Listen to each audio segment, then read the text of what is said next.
Hey guys, how's it going? My name's Jack from Athena Academy, and today in this quick tip series we're going to be going through how to convert MIDI into audio and why bother.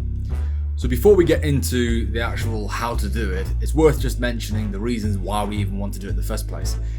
If you export your track simply as MIDI and everything is just MIDI, nothing is audio, what you are hearing within Fruity Loops or any other DAW for that matter is not necessarily a true representation of what's going to come out the other end when you export your track. So it's important that once you've created MIDI and you're completely happy with it, at that point there, to then process it into audio and then start working on it within your mixer. So enough talk, let's convert this MIDI into audio. So let's have a listen to begin with.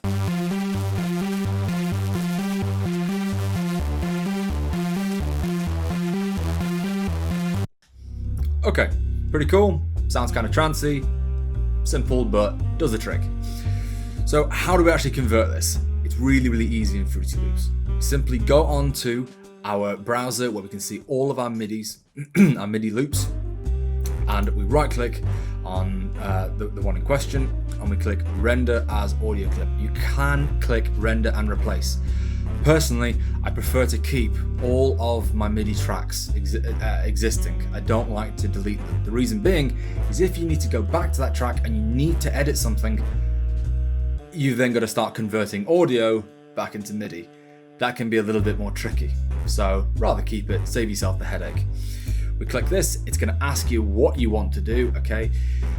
In this particular case, I'm going to change the tail to cut remainder, okay? And it's just because of the way that I want this to show up, okay? I want it to look nice and neat for you guys.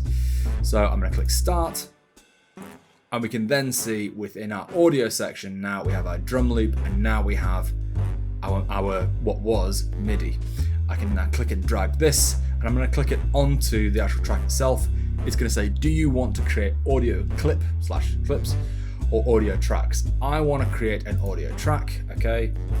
And I'm going to delete that. And there it is in all its glory.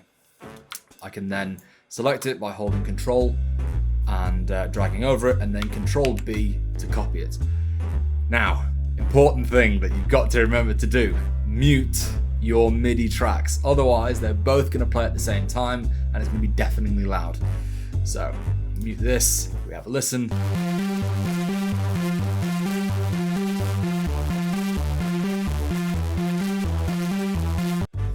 Perfect. So we've converted MIDI to audio. Now would be the time that we can get this audio, we can put it into our mixer, and we can start processing it with the likes of EQs, compressors, etc, etc. I hope you found this quick tips video helpful. If you have, pop us a like, it really does help us out. And if you'd like to, subscribe. Can't wait to see you in the next one. Take it easy.